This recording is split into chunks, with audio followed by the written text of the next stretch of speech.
Welcome back to the channel. Brace yourselves for an electrifying debate that will challenge your perceptions and ignite your passion for change. In this gripping video, we witness a face-off between South Africa's influential leader, Julius Malema, and Germany's ambassador to South Africa at the EFF breakfast with international dignitaries. In a controversial statement, the German ambassador dared to claim that socialism would never work in South Africa, using Germany's post-World War II experience as an example. However, Malema, renowned for his unyielding fight against social injustices, is not one to back down easily. As the tension rises, Malema takes on the challenge head-on, drilling the German ambassador with hard-hitting questions. Armed with this unwavering belief in the potential of socialism to bring much-needed equality to South Africa, Malema fearlessly challenges the ambassador's assertions, presenting a compelling case for a socialist future.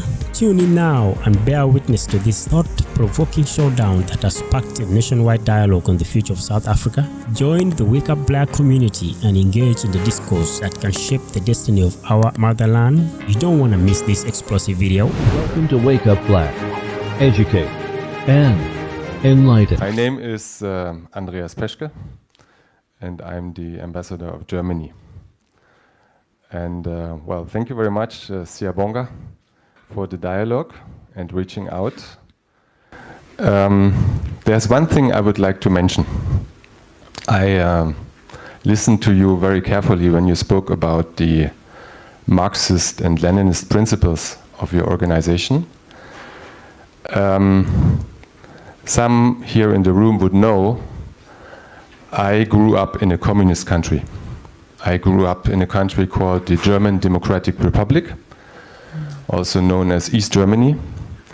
So I had a first-hand real experience of really existing socialism.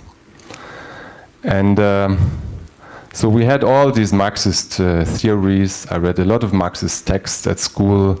We always had Marx, Engels, you didn't mention Engels, and Lenin in our rooms as the guiding figures.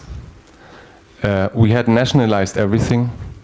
We had nationalized the land. We had nationalized the enterprises.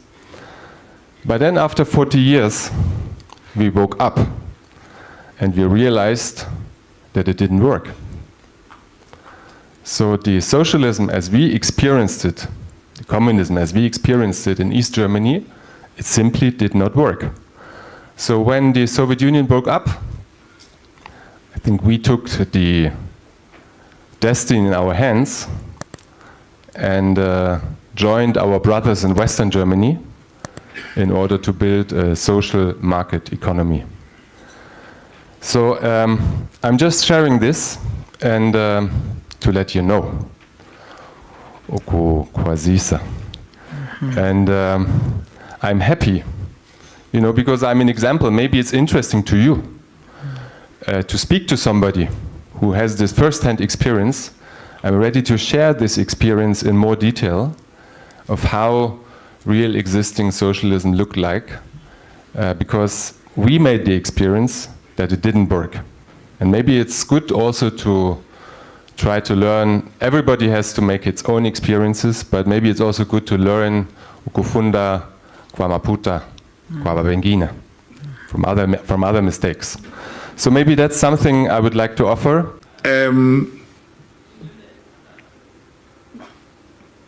Socialism didn't work in Germany, and you're going to tell us how it failed.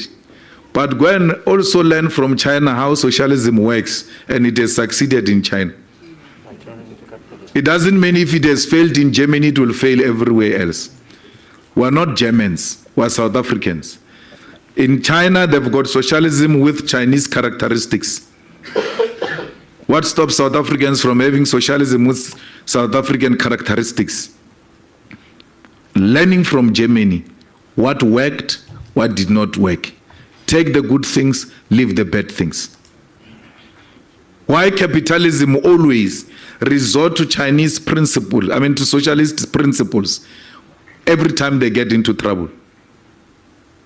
When the banks failed in 2008 and put the world into a financial crisis, it was socialist principles that took the world out of that crisis through state intervention. Where was capital at that time? If we go now, we're in Pretoria now, Let's go to commercial crimes or go to liquidation or high court and all of that. Every day without fail, there are private companies that are being liquidated there. Who said if it's capitalist owned or private owned, it's inherently successful? Who said that? So it's an ideological debate we can have. We know what happened in Eastern Germany. We know what happened in the Soviet Union. We know what's happening in China. We know what's happening in Cuba. So we can have a deeper discussion about whether this is really a way out. We sometimes get fixated on concepts, but in reality, you do the things that you say you don't want to do. Every time capital gets into problems, the state must intervene. Every time. That's when you now see the importance of socialist principles.